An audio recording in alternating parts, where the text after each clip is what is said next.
मैं कशिश और स्वागत है आपका नेक्स्ट 9 न्यूज में। कांग्रेस पार्टी के नवनिर्वाचित राष्ट्रीय अध्यक्ष मल्लिकार्जुन खड़गे पार्टी की कमान संभालते ही चुनावी मोड़ पर आ गए हैं।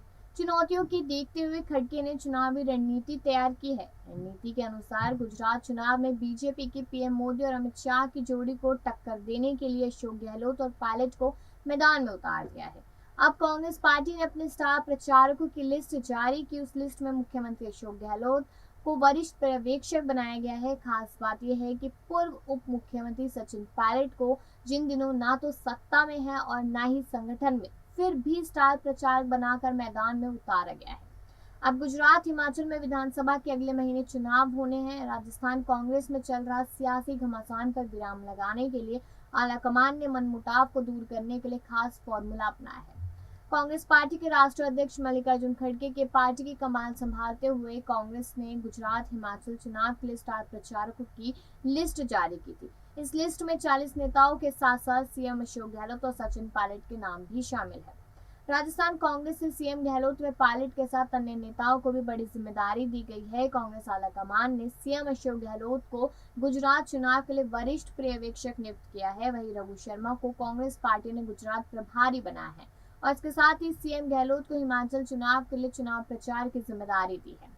अब कांग्रेस आलाकमान ने सचिन पायलट को हिमाचल चुनाव के लिए पर्यवेक्षक नियुक्त किया है और चुनाव प्रचार के लिए स्टार प्रचारक की लिस्ट में सचिन पायलट का नाम शामिल किया गया है। गुजरात चुनाव में स्टार प्रचारक के रूप में 31 अक्टूबर यानी कि आज सचिन पायलट एक के बाद एक कुल 4 जनसभाओं को संबोधित करेंगे, जिसमें सचिन पायलट का पहला कार्यक्रम गुजरात के खेड़ा के पागलवर में 10:30 बजे हुआ था। वहां जब जनसभा को संबोधित कर किया, इसके बाद वे कांग्रेस की परिवर्तन संकल्प यात्रा को हरी झंडी भी दिखा चुके और फिर राजकोट के वीरपुर में 11:30 बजे उनके स्वागत में कार्यक्रम भी रखा गया।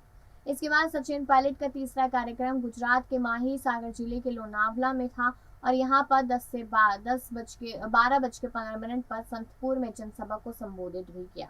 इसके बाद फिर अंत में अपने चौथे कार्यक्रम में वह दाहोद में एक जनसभा को शाम 4:15 पर भी संबोधित करते नजर आए।